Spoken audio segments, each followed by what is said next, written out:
Olá, 12h05, começa agora o Câmara Notícia desta segunda-feira, 12 de junho de 2023, Dia dos Namorados e também o Dia Nacional de Combate ao Trabalho Infantil. E você pode participar enviando para nós a sua sugestão ou a sua opinião no WhatsApp da TV Câmara Campinas. Anote aí. 19 97829 3776. Lembrando que você também acompanha o Câmara Notícia, além dos canais 11.3, 4 da NET, 9 da Vivo Fibra, no youtube.com/TV Câmara Campinas e também no facebook.com/TV Câmara Campinas. Confira agora os destaques desta edição. Câmara faz ampla divulgação de audiência pública que vai discutir as diretrizes orçamentárias para 2024 em Campinas. Vereador Edivaldo Cabelo assume a cadeira deixada por professor Alberto no Legislativo Campineiro. No esporte, como foram os times da cidade na última rodada do fim de semana. Além da punição, combate ao racismo une educação, arte e conscientização. E hoje é o Dia Nacional de Combate ao Trabalho Infantil. Saiba como a sociedade civil pode contribuir nesta luta pelos direitos das crianças e adolescentes. E a gente abre esta edição trazendo as vagas de emprego. Entre as vagas disponíveis no Centro Público de Apoio ao Trabalhador de Campinas, há para ajudante de obras, analista administrativo, analista de recursos humanos, consultor imobiliário, costurador de artefatos de couro à mão, exceto roupas e calçados, eletricista, estagiário em educação física, jardineiro, mecânico de refrigeração, operador de instalação de ar-condicionado, técnico de saneamento, vendedor orçamentista.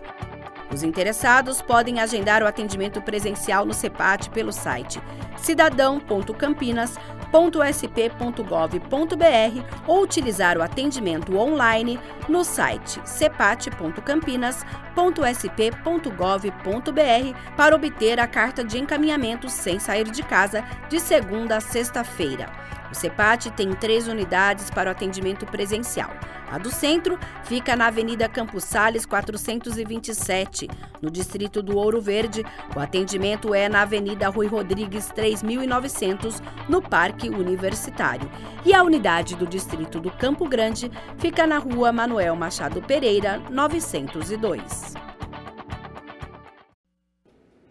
E a gente falou aí de trabalho e emprego, mas isso é para os adultos.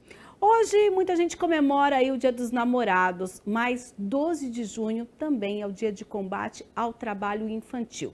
Data instituída pela Organização Internacional do Trabalho em 2002, quando foi a apresentação do primeiro relatório global sobre o trabalho infantil na Conferência Anual do Trabalho. No Brasil, o 12 de junho foi instituído como o Dia Nacional de Combate ao Trabalho Infantil pela Lei 11.542 em 2007. E para falar das ações que passam pela atuação da sociedade civil, pela conscientização e esforços juntos ao poder público para que socorra, quem vai conversar com a gente agora é a Luana Galiza, que está no CIE, o Centro Integração Empresa Escola, e vai falar para a gente um pouquinho desse papel. Luana, boa tarde.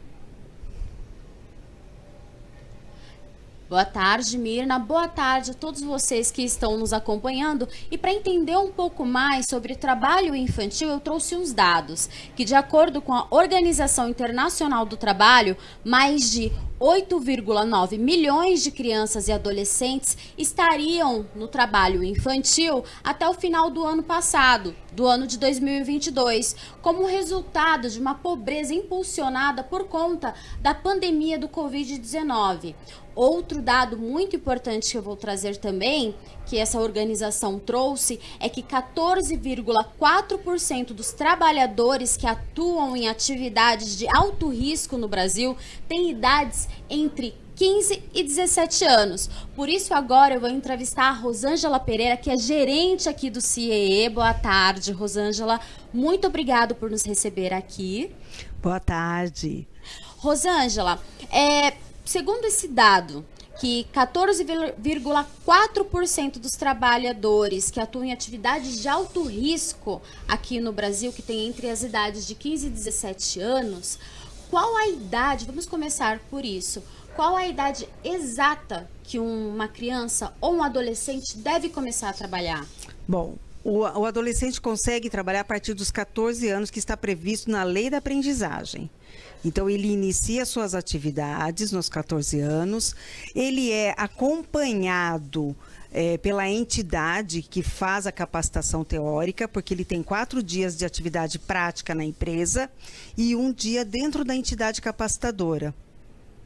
E a questão dos 17 anos, você acha que essa idade do adolescente já trabalhar sem nenhum acompanhamento em uma atividade de alto risco, acaba deixando ele suscetível a trabalho sem segurança, sem um valor remunerado que seja bom, um valor, uma média salarial digna? Bom, a lei da aprendizagem, ela prevê o jovem de 14 a 24 anos, mas na condição de menor é de 14 a 17 anos, 11 meses e 29 dias. Não temos atividade de alto risco, porque ela é uma lei que prevê toda a parte de orientação para a empresa das atividades onde o jovem pode desenvolver as atividades. Nós fazemos uma análise, ele tem um programa que é escolhido pela empresa da área de atuação que esse jovem vai atuar, e dentre essa área a gente vai direcionar as atividades que ele pode fazer. E quando ele realiza alguma atividade que não é compatível com um jovem, com menor de idade, ele traz isso para nós no programa que nós desenvolvemos na capacitação teórica. Nós trabalhamos muito o que eles fazem na empresa, como que eles conseguem desenvolver essa atividade, se ele tem um orientador dentro da empresa. Enfim, nós fazemos uma análise de uma forma geral de como o programa é desenvolvido. Desta forma, a gente consegue identificar quando a atividade não é compatível para a idade. Qual que é a diferença do aprendiz para um trabalho infantil? Bom, o aprendiz está previsto dentro da legislação e nós fazemos os acompanhamentos. Quando o jovem apresenta qualquer problema, seja dentro de casa, seja na escola, em qualquer situação do mundo que ele vive, ele traz para nós e nós vamos fazer um acompanhamento, identificar a melhor forma de ajudar esse jovem, seja com a família, seja no trabalho, seja na escola. Um trabalho que não é feito através de uma legislação, que não existe um acompanhamento ou que não existe qualquer relação, ele não vai ter os seus direitos, como registro em carteira, benefícios, e ele ainda não vai ter uma orientação. Então, não é considerado nenhum trabalho, é um abuso, né, do jovem. Então, essa é a diferença. Se ele não está dentro da lei da aprendizagem, ele está dentro de um trabalho irregular, uma forma irregular de contratação. E esse trabalho do aprendiz, ele também é monitorado nas escolas? Nós acompanhamos a frequência dele na escola. Não existe um trabalho dentro da escola em si, mas existe um acompanhamento de que ele continue estudando. Mas ele pode também ter concluído o ensino médio, continuar dentro das atividades, mas nós fazemos um acompanhamento, temos um olhar para ele dentro do seu comportamento dentro da empresa, seu comportamento dentro do grupo, que é aí que a gente consegue também identificar se está acontecendo algo errado. O envolvimento da família e do menor aprendiz, como que é essa relação? Bom, nós temos reuniões com pais a cada 3, 4 meses. Nós vamos apresentar o desenvolvimento do jovem. Muitas vezes a família também nos procuram para qualquer situação irregular, qualquer forma diferente de comportamento. E nós atuamos também junto aos CRAS, onde nós temos um trabalho super importante, onde nós desenvolvemos esse jovem não para entrar dentro de uma oportunidade só do CIE, mas para o mundo. Então, nós fazemos oficinas, orientações, e aí, a partir daí, eles também são encaminhados para o mercado. Então, nós fazemos um trabalho bem global no sentido de jovem, de uma forma geral. Segundo o relatório global sobre trabalho infantil, eles mostram que o trabalho infantil prejudica a criança em seu desenvolvimento pleno. Criança tem... Qual é o tipo de trabalho que a criança tem a obrigação? Olha, o trabalho, desde que orientado e desenvolvido dentro da idade dele, ele não é prejudicado em nada. Por quê? Nós estamos preparando ele para o mundo, para a vida. Então, a aprendizagem é um trabalho orientado, onde o jovem vai se desenvolvendo e nós vamos medindo as condições dele. Porque ele pode ser colocado dentro de uma área que ele não se identifique, e a gente também tem essa percepção de dizer que está na hora de encerrar ali o contrato dele para ele ir para uma outra área que ele se identifique. Então, a nossa percepção enquanto entidade também é ver se o jovem está conseguindo se desenvolver dentro daquela área e daquelas atividades para o desenvolvimento dele, porque se ele não tiver correspondendo, ele não vai ter uma evolução para se desenvolver. Então, ele vai achar que trabalho é muito ruim. Então, tem que ser algo que a gente vai explicar para ele que nem todas as atividades ele vai gostar, mas a gente precisa saber se elas estão sendo desenvolvidas com respeito e dentro daquilo que ele pode fazer.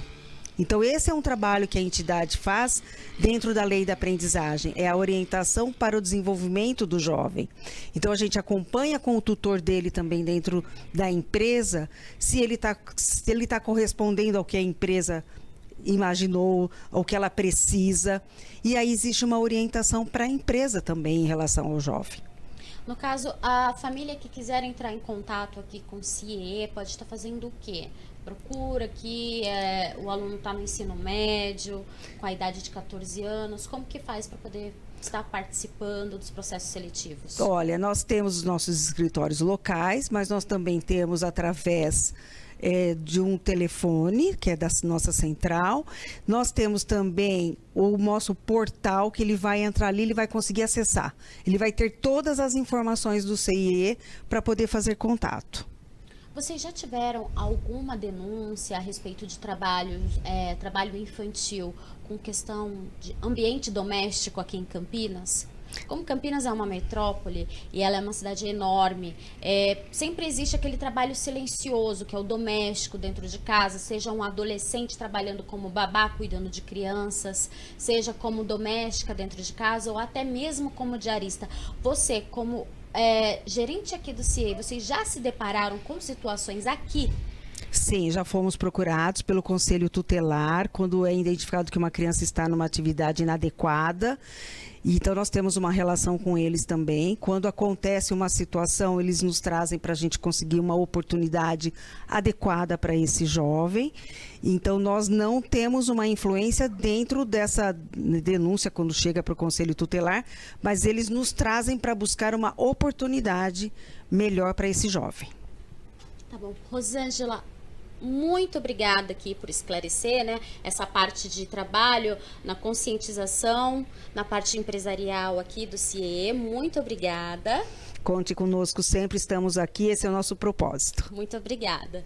E pessoal, lembrando que quanto mais informações a respeito do trabalho infantil e o quanto isso é grave, a gente pode ser aliado na sociedade, a gente pode estar ajudando e denunciando. Inclusive, se você souber de algum trabalho infantil, você pode ligar gratuitamente no Disque 100, que é o canal de denúncias de violações dos direitos humanos. Ou entre em contato com o Ministério Público do Trabalho ou os conselhos tutelares da região aqui de Campinas.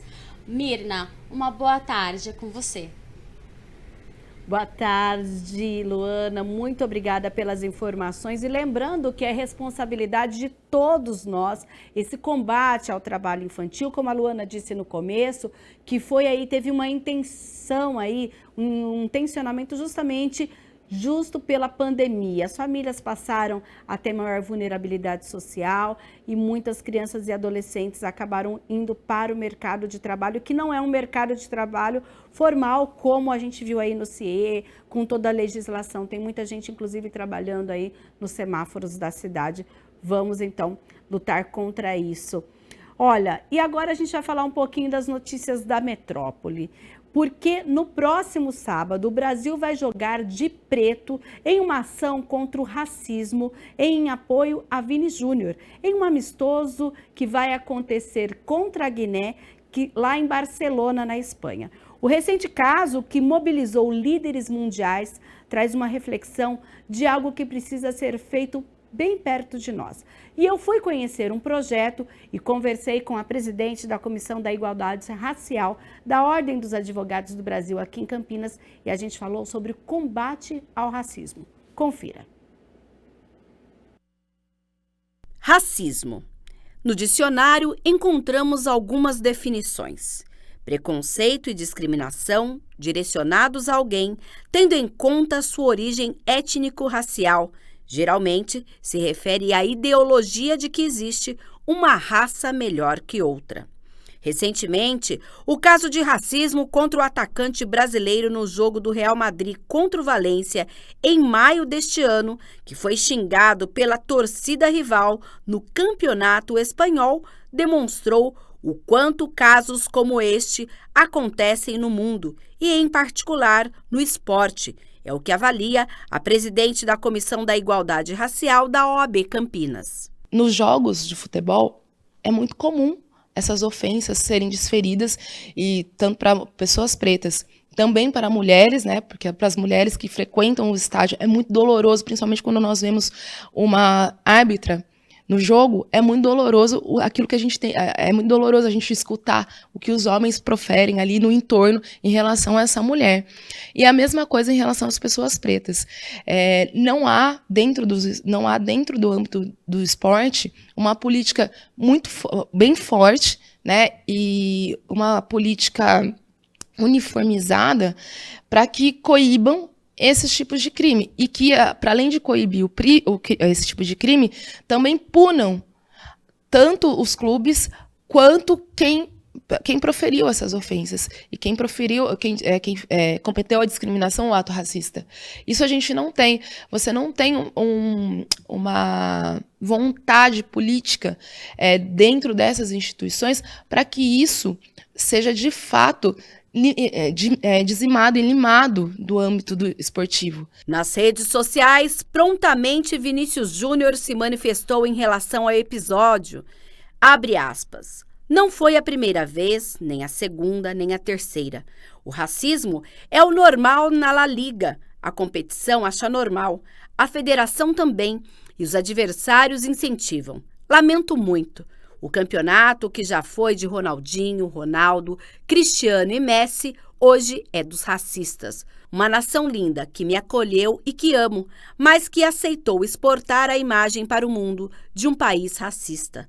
Lamento pelos espanhóis que não concordam, mas hoje no Brasil, a Espanha é conhecida como um país de racistas. E, infelizmente, por tudo que acontece a cada semana, não tenho como defender.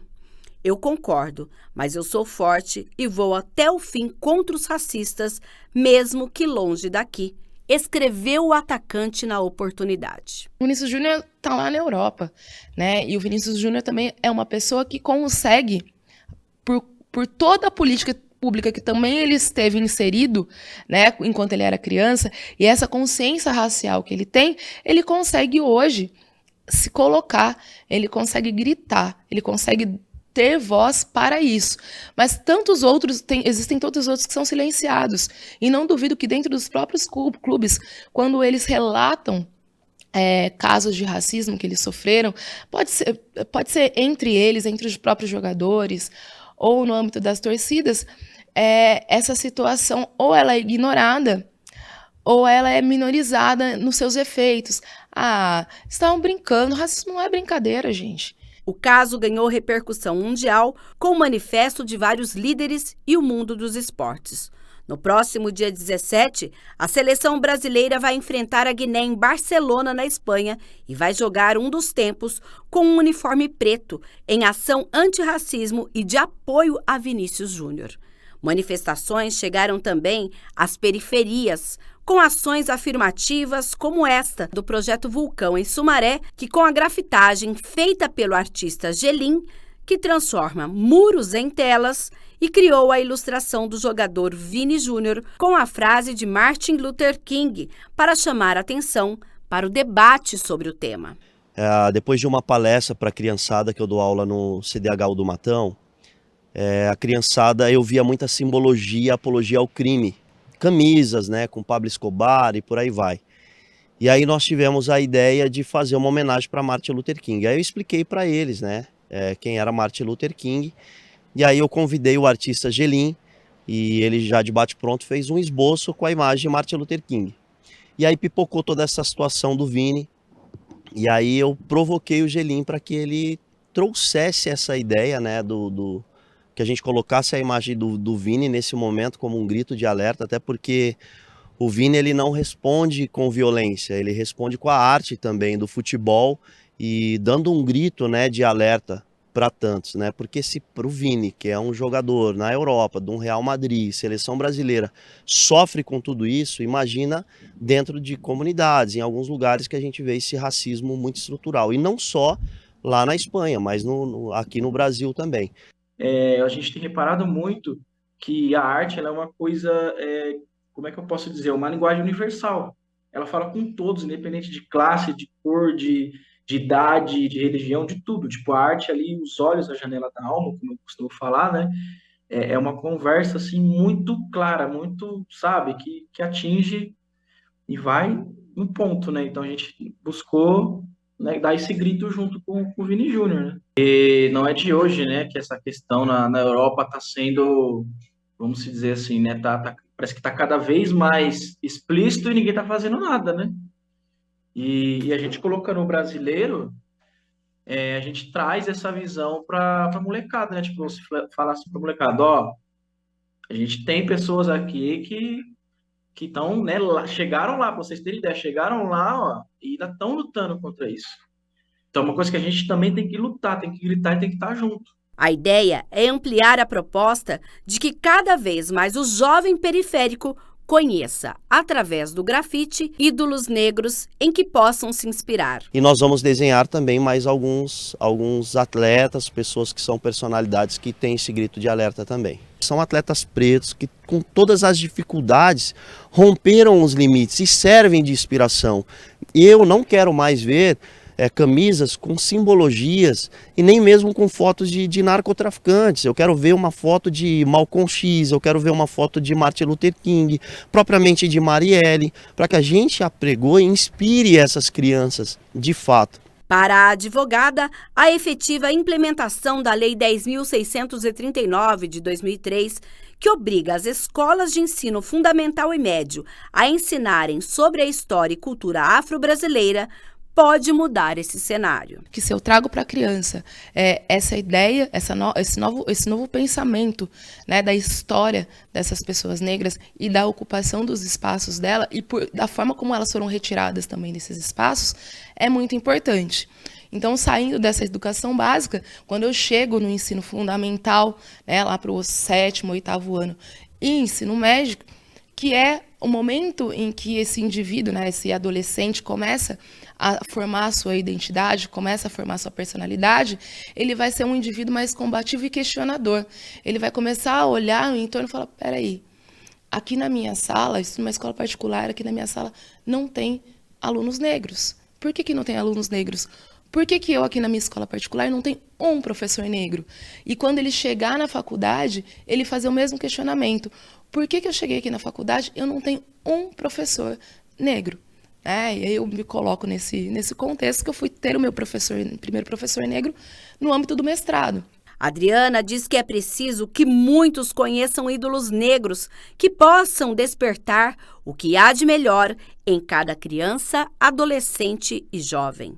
Inclusive, essa criança negra que está na escola também se vê, né, nesses outros personagens, né, que são reis, rainhas, ou então personagens da atualidade, personagens contemporâneos, que eles se vejam, então, enquanto advogados, enquanto médicos, enquanto advogados, enquanto promotores e juízes, vendo que eles podem chegar até a ocupar esses espaços.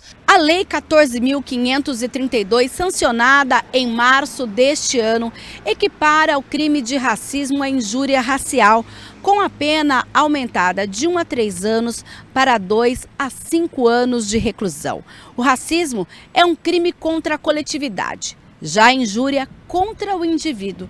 E apesar deste avanço, ainda há muito que acontecer para que casos como estes cheguem aos tribunais. É o que avalia a presidente da Comissão da Igualdade Racial da OAB Campinas. O aumento da pena em si, ele não vai trazer grandes reverberações, até porque a gente precisa chegar até o final desse processo com a punição do culpado, que uma das nossas questões é, primeiro, enquadrar esse indivíduo que comete o racismo no crime de racismo.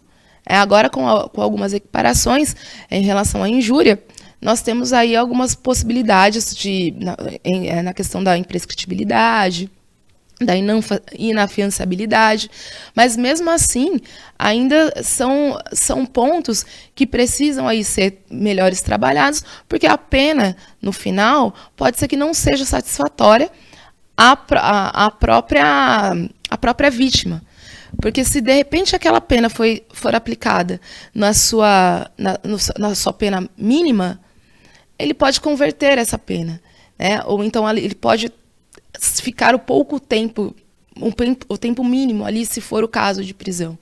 Então, não vai ser satisfatório para essa vítima pode ser que saia frustrada. A gente tem que pensar, além dessa punição, em algo a mais, possibilidade desse indivíduo fazer cursos, estar em cursos aí de aperfeiçoamento e de conscientização, como acontece no Centro de Referência, tem esse trabalho importante aqui em Campinas de combate ao racismo, e eles trazem também essa perspectiva em relação a conscientizar o agressor e colocá-lo em forma de punição nesses cursos.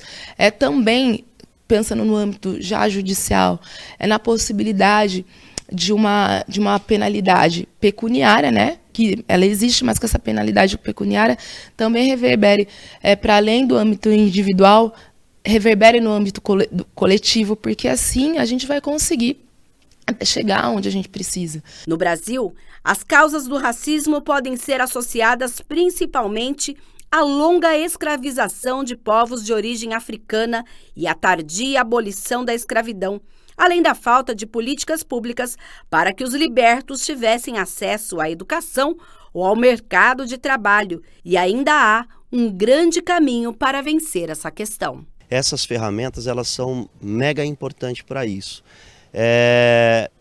Eu fico honrado, mas ao mesmo tempo, para mim é um desafio. Porque todos os dias, para quem vive no terceiro setor, a gente vive uma bipolaridade. Então, o mesmo dia que que as pessoas pensam, você não vai salvar todo mundo, mas a minha meta principal é essa. Então, de inspirá-los e dizer assim, ó, tem muita gente que chegou lá. É fazer as pessoas pararem e falar assim, mas quem é esse daí? Por que fez isso aí? Por que a frase?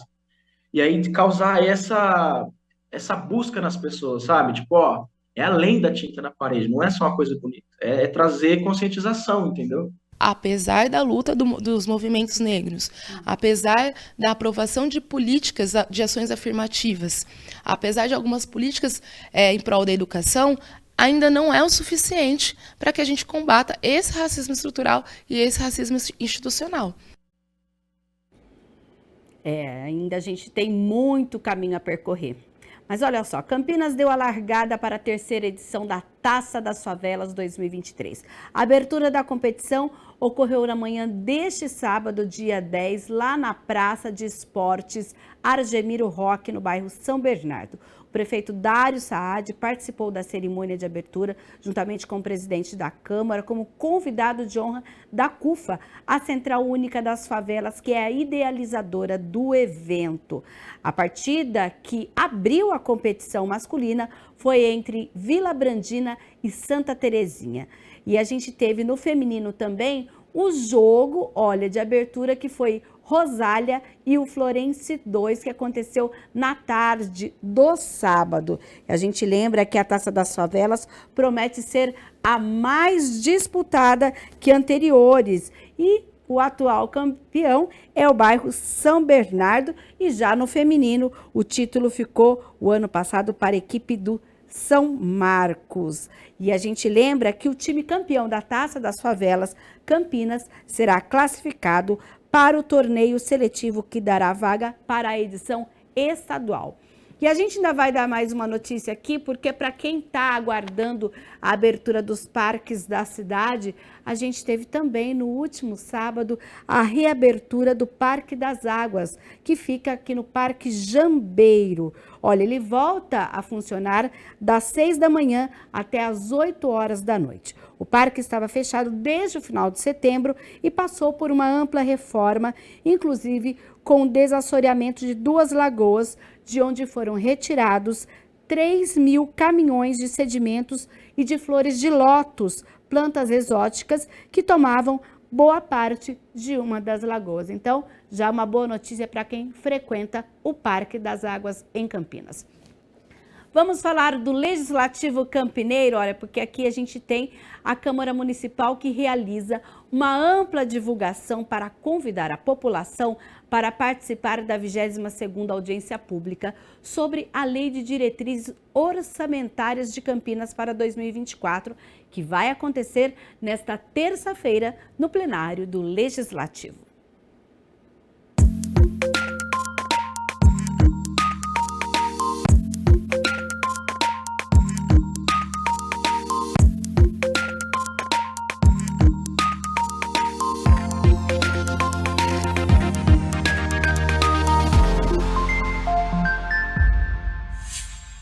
A Câmara Municipal de Campinas distribuiu em 10 pontos estratégicos de grande trânsito de veículos e pedestres, banners e totens como forma de convite para que a população participe da 22ª audiência pública, que será realizada nesta terça-feira, às 10 horas da manhã.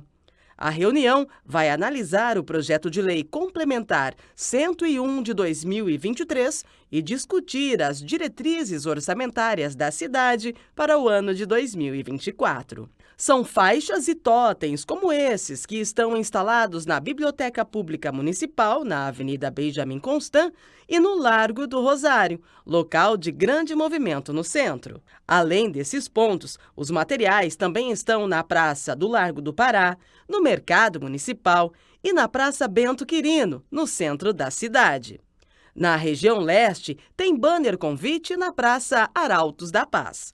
No Parque Itália, a faixa está próximo ao Hospital Mário Gatti. A divulgação também está no Cambuí, na Praça Santa Cruz. Na Avenida Norte-Sul, são 2 pontos, próximo ao Viaduto Laurão e na esquina da Avenida Orozimbo Maia, grandes vias de circulação de veículos. A Lei de Diretrizes Orçamentárias é elaborada a todo ano e tem como objetivo apontar as prioridades do governo para o ano seguinte. Com o objetivo de incentivar a população a participar da reunião, a ampla divulgação despertou curiosidade de quem passa pelos locais de instalação. Na minha visão, é importante para que a população esteja ciente de como estão indo os gastos públicos, né? Porque, por exemplo, quando você vai no hospital, você tem que saber que a estrutura poderia ser melhorada porque tem esse dinheiro. Então, se a pessoa vai nessa reunião, ela toma ciência, ela pode falar, tá batendo com o que realmente está saindo. E a pessoa participar mais da vida política do país, né?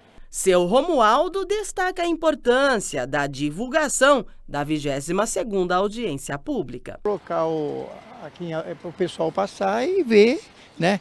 E analisar e saber o que vai ser feito. Acredito que a transparência é o principal, é o motivo principal que tem que ser apresentado. Todas as propostas, as leis, tudo tem que ser aberto à população para a população ter esse direito de opinar. Isso é extremamente necessário, porque as pessoas precisam saber onde é que está sendo investido, né? O dinheiro que é voltado para a população, que é para ser voltado para a população. A gente tem que estar ciente disso, não é mesmo? A 22ª audiência pública é aberta a todos os cidadãos Quem não puder participar presencialmente, tem como opção acompanhar tudo ao vivo pela TV Câmara Campinas e participar mandando perguntas e sugestões pelo link disponível na capa do portal campinas.sp.leg.br durante a realização do encontro. A reunião será comandada pela Comissão de Constituição e Legalidade, que tem o vereador Jorge Schneider como presidente. Ele explica a importância desta discussão para definir os investimentos para a cidade de Campinas no próximo ano. A grande importância que nós vemos nessa audiência pública é porque é dinheiro público. E nós precisamos que todos saibam a destinação, que saibam como está sendo usado, porque nós não podemos de maneira alguma achar que nós podemos fazer alguma coisa com o recurso público que não seja divulgado. Então, para nós é muito importante isso, a democracia sendo praticada na distribuição de recursos públicos. Jorge Schneider também reforça o convite. Aqueles que puderem, venham ver para você saber o seu dinheiro do IPTU, o seu dinheiro de todos os impostos, para onde está indo. Porque nós precisamos ter seriedade na política e esse é o momento.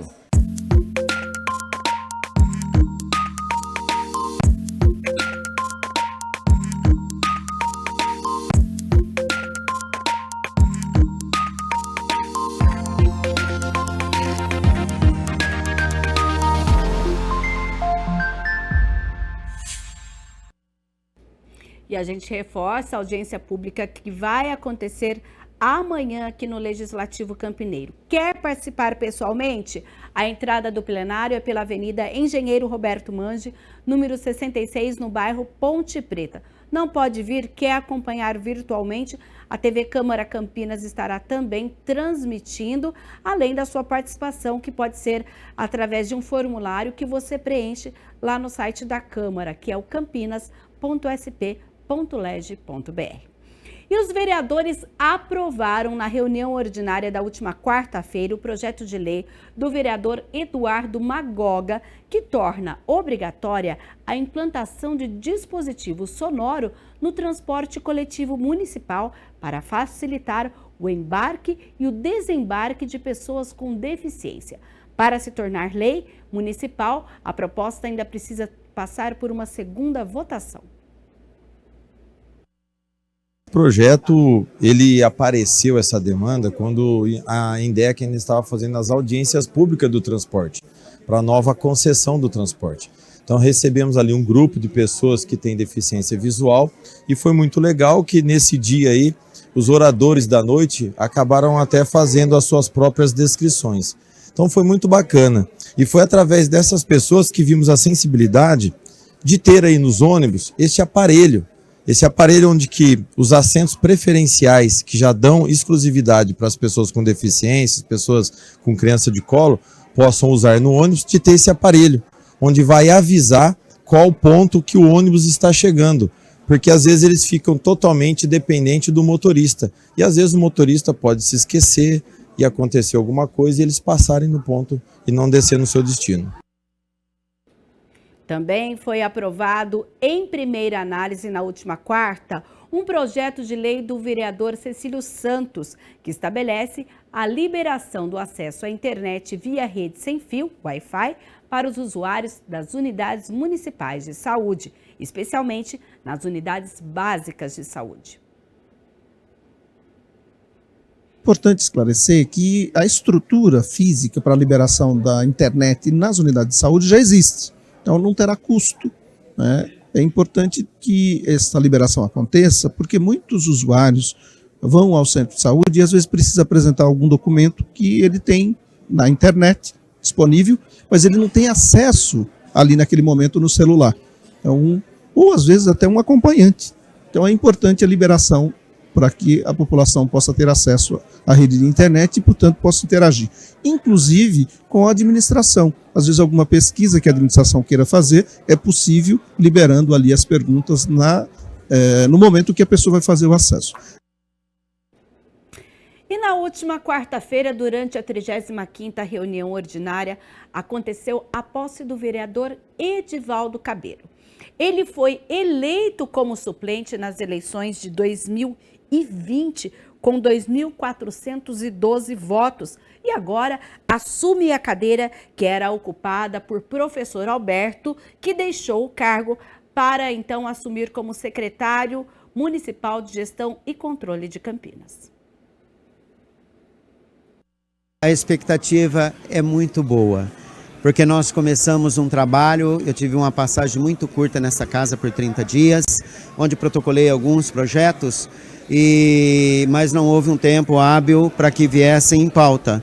Mas eu quero agradecer a Deus por esse momento, porque eu sei que agora nós vamos conseguir colocar em prática, e quero agradecer a todos os meus eleitores que confiaram na minha palavra, e estou aqui por eles, estou aqui pela necessidade da cidade como um todo, porque eu sou um profissional da beleza e eu atendo várias pessoas de diversas classes sociais e econômicas. E sei a importância também de estarmos trabalhando em prol da saúde, da educação, da falta de segurança, atacando a raiz da violência, né?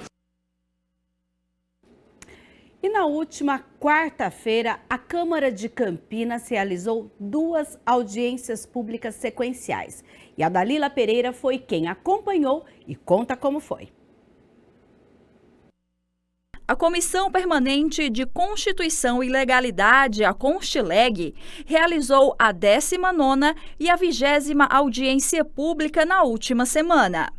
Na audiência de número 19, foi debatido o projeto de lei ordinária número 128 de 2023, de autoria da mesa da Câmara, que autoriza a abertura de crédito adicional especial no orçamento de 2023 da Câmara Municipal de Campinas. O vereador Jorge Schneider, presidente da comissão, explicou a pauta. Esclareço que não se trata de aumento de despesa, mas sim de troca de rubrica para que nós possamos dar fluidez ao caixa da Câmara Municipal. E para isso nós precisamos da autorização e também da audiência pública. É que são R$80 mil necessários de troca de rubrica para que não haja, não zere alguma conta, para que possam ser cumpridos todos os trâmites da Câmara Municipal. E sempre alertando a todos que durante vários anos nós estamos devolvendo, devido a essa gestão de recursos estritamente necessários para gasto, nós estamos devolvendo ao município de Campinas de 35 a 40 milhões todos os anos, que é a economia desta casa, economia dos funcionários da casa, economia dos vereadores, porque o dinheiro público é para isso, é para ser muito bem empregue. E essa troca de rubrica nós precisamos dizer até o porquê da troca. Então nós estamos alertando a população que há uma troca de rubrica sim, mas não aumento de orçamento. 2 importantes projetos para a categoria dos educadores foram colocados para debate durante a 20ª audiência. Quando nós estaremos debatendo dois projetos por parte da Prefeitura, primeiro que dispõe sobre a criação de cargos públicos de provimento efetivo do professor adjunto 2. E o segundo dispõe sobre a criação de cargos públicos de provimento efetivo de assistente social escolar e psicólogo escolar. Os parlamentares Guida Calisto e Gustavo Peta, presentes na mesa, levantaram questionamentos sobre a quantidade de professores adjuntos a serem criados e qual o número necessário para suprir a demanda. Como é que está com relação ao quadro de professores titulares, já que a gente está tendo essa criação de mais 200 cargos para substituir? E aí a minha preocupação é nesse sentido, se a gente vai garantir as disciplinas nas escolas a partir desses professores adjuntos, ou se a gente vai garantir porque fica parecendo que vai contratar 200 para substituir, e os titulares, como é que ficam? Que a gente quer professor titular, porque a gente sabe muito bem que o cargo do professor adjunto é um cargo precarizado. Esses 200 cargos serão suficientes para resolver a demanda que existe? até porque está se propondo aqui uma nova demanda justa de criação de mais 3.000 vagas com novas escolas de ensino fundamental que estão sendo criadas na cidade para atender as demandas crescentes que existem na cidade em relação ao ensino fundamental. E, reforçando o que a vereadora Guida disse, se os números de titulares são suficientes hoje para atender a demanda que existe. Além de bastante participação da plateia, a mesa contou com a presença de Maria de Lourdes Santos, supervisora educacional da Secretaria de Educação, e Karina Locatelli, diretora de Departamento de Gestão de Pessoas, também da Secretaria de Educação. Ângela Fetter, que é coordenadora de Gestão de Pessoas da Secretaria de Educação, explicou a necessidade da criação dos cargos de professores adjuntos, e Ângela Soligo falou sobre o cargo de psicólogos escolares. O porquê desse aumento de quadros? Nós já estamos prevendo as novas construções, né? Nós temos a ampliação das escolas integrais, período integral para as crianças. Esse professor, ele é de grande importância no nosso quadro. Por quê? Ele é o professor substituto. Então, nas ausências, né, do titular do cargo, seja por licenças médicas e outros afastamentos, licença gestante, esse professor assume a turma do titular. E ele também é de grande importância para nós, porque ele vai atuar na vacância do cargo. Porque acreditamos na importância e na relevância do trabalho da psicologia escolar, do serviço social escolar para o aperfeiçoamento dos processos educativos. Bom, quero dizer que a lei que está sendo aqui apresentada, ela se espelha na lei nacional e ela atende, ele atende nas características que a lei prevê, que é o trabalho nas equipes e o atendimento e respeito aos projetos pedagógicos das escolas. E na última semana aconteceu a primeira reunião da Comissão Especial de Estudos para analisar e discutir as áreas identificadas como ZAI, Zona de Atividade Econômica. A primeira reunião da Comissão Especial de Estudos para analisar e discutir as áreas identificadas como ZAI, Zona de Atividade Econômica, foi realizada na Sala Silvia Pascoal da Câmara Municipal de Campinas. O objetivo principal dessa reunião da comissão é discutir a redução da faixa denominada como ZAI.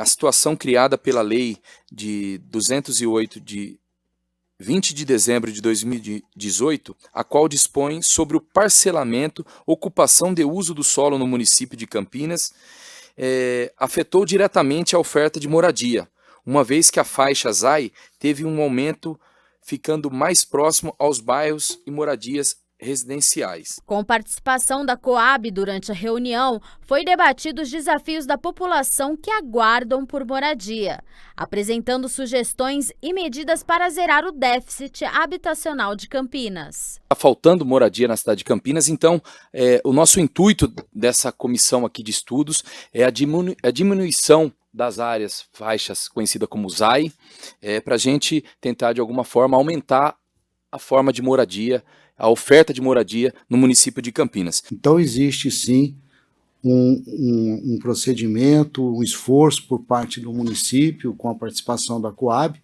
para incentivo quanto a aumento da oferta de habitação de interesse social. O intuito principal da Coab é o aspecto social do processo.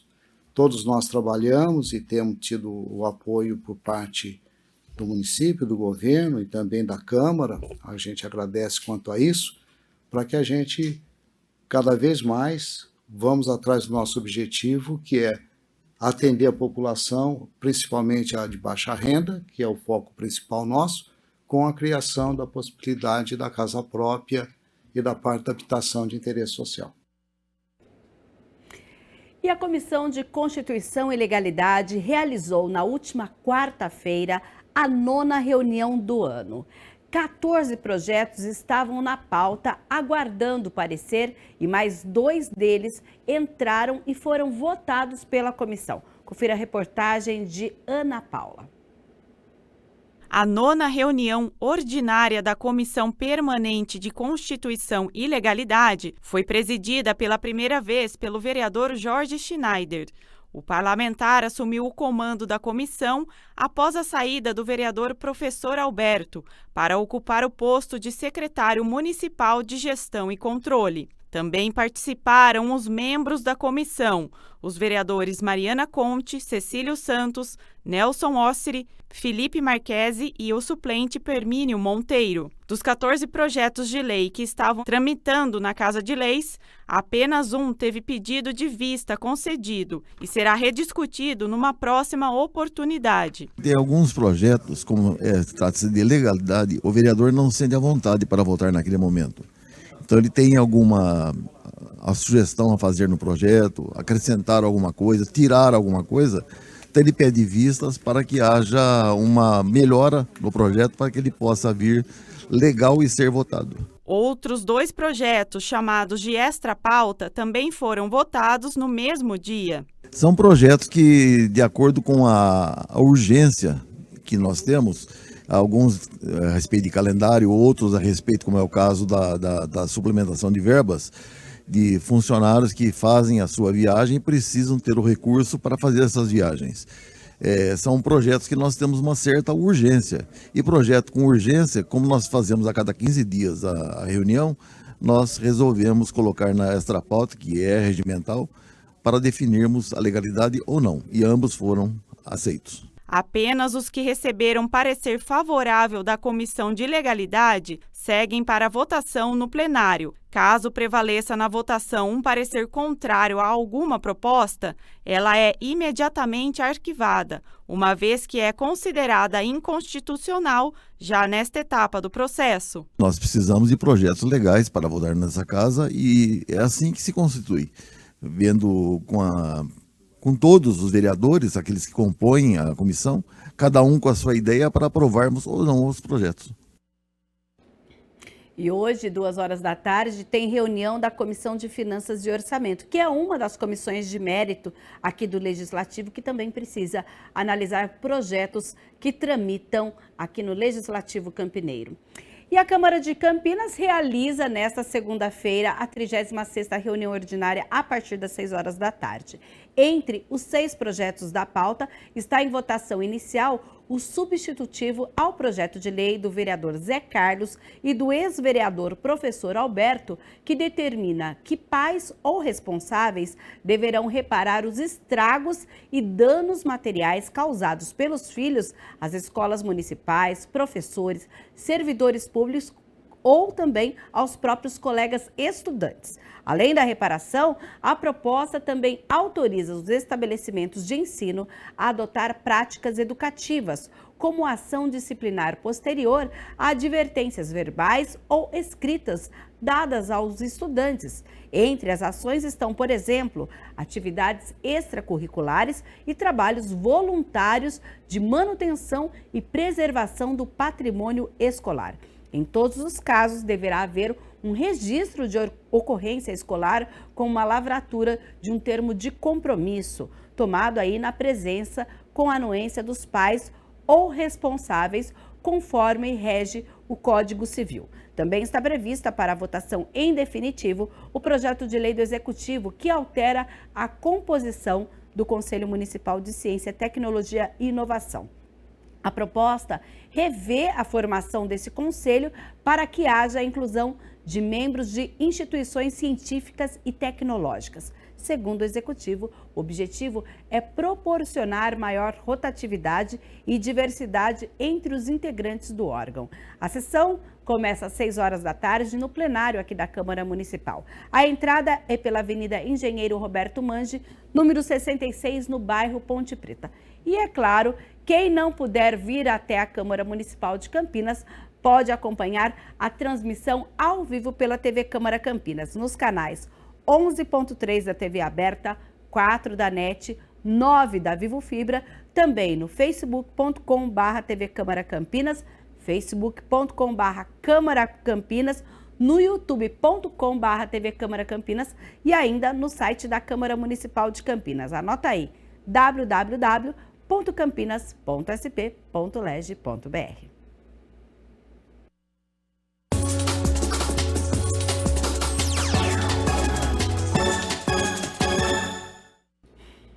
Hora de falar de esporte, porque o Guarani foi até o estádio Onésio Brasileiro Alvarenga, em Goiânia, para enfrentar o Vila Nova pela 12ª rodada da Série B. As duas equipes criaram poucas chances e não conseguiram alterar o placar. O Guarani chegou ao ataque em boa troca de passes, até que da intermediária Isaac arriscou, mas sem muita força nos braços do goleiro Deni Júnior. O Bugre tinha liberdade, Matheus Barbosa tabelou com o Isaac, que devolveu ao volante bugrino e arriscou, mas novamente sem muita força e no meio do gol. O Bugre chegava com mais perigo e agora Matheus Barbosa fez um chutamento. Meio chute, meio cruzamento e por pouco não enganou o goleirão, que conseguiu espalmar. Após cobrança de escanteio, a zaga do Vila afastou parcialmente e Matheus Bueno bateu forte, mas à direita do gol. No fim do primeiro tempo, Bruninho tabelou com Matheus Bueno, arriscou de longe e por pouco não abriu o marcador. Só que no segundo tempo, o Vila se lançou mais ao ataque e Lourenço arriscou de longe, mas Pegorari estava esperto e espalmou. Aos 14 minutos, Derek dividiu com o zagueiro e quase sem ângulo chutou cruzado para mais uma boa defesa de Deni Júnior. Aos 18 minutos, Neto Pessoa também quase sem ângulo chutou e Pegorari fez a defesa. A partir daí, o Vila tentou chutes de meia distância, mas Pegorari, seguro, conseguiu afastar todas. Se foi a tarde dos goleiros, o 0 não saiu do placar. Então, em Goiânia, Vila Nova 0, Guarani também 0. E com esse resultado, o Bugre aí chega a 6 partidas sem vitória. E agora a gente vai falar daqui em Campinas, que a Ponte recebeu o Sport no Moisés Lucarelli. Garantiu um ponto no empate com o time pernambucano. A primeira oportunidade foi do Sport. Após cruzamento, a bola passou por toda a área e Filipinho desperdiçou boa oportunidade. Só que aos 20 minutos, a Ponte recuperou a bola no meio-campo. Leonaldi serviu para Everton, que caminhou pela direita e cruzou na medida para Pablo Diego de Peixinho marcar bonito gol, placar aberto, 1-0 Ponte Preta. Aos 40 minutos, o Sport respondeu com Sabino, só que o zagueirão pegou mal na bola e mandou por cima. Até que aos 46 minutos do primeiro tempo, tudo mudou. Era escanteio para a Ponte. Elvis cobrou e o zagueiro Fábio Sanches deixou o braço no rosto do jogador pernambucano. O VAR viu, chamou o árbitro, que expulsou o jogador pontepretano. Com 1 a menos, a Ponte tomou o gol no lance seguinte. Cruzamento na área pontepretana. Ramon afastou mal e Luciano Juba mandou no contrapé de Kaique França. Tudo igual 1-1. No segundo tempo foi ataque do Sport contra a defesa da Ponte. E aos 48 da etapa final, já nos acréscimos, Jorginho de cabeça mandou por cima para a sorte da Macaca, que soma 1 ponto. Final, Ponte Preta 1, Sport também 1. E com o resultado, a Ponte Preta foi a 12 pontos e continua com dificuldades para sair da parte de baixo da tabela. A Macaca está na 15ª colocação. Agora a gente vai falar um pouquinho sobre a previsão do tempo, do esporte para a previsão do tempo, porque esta segunda-feira amanheceu sob predomínio do sol e o dia segue com tempo firme e quente.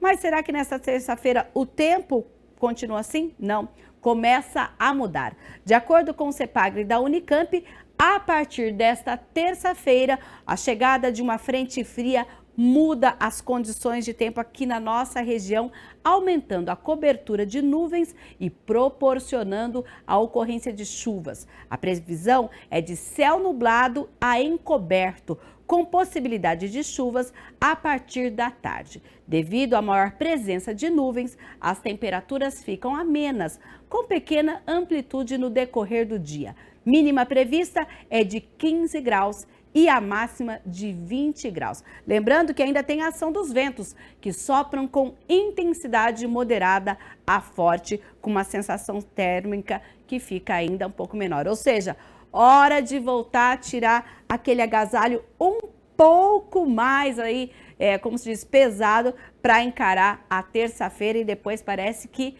a frente fria fica poucos dias mais por aqui, mas a gente espera o Gabriel falar nesta terça-feira. Bem, gente, o Câmara Notícia fica por aqui. Eu agradeço a participação de vocês. Lembrando que daqui a pouco, às 14h, tem a 5ª reunião ordinária da Comissão Permanente de Finanças e Orçamento, que é presidida pelo vereador Carlinhos Camelô. E nós temos transmissão ao vivo desta reunião aqui pela TV Câmara Campinas. Continue com a gente, uma boa tarde.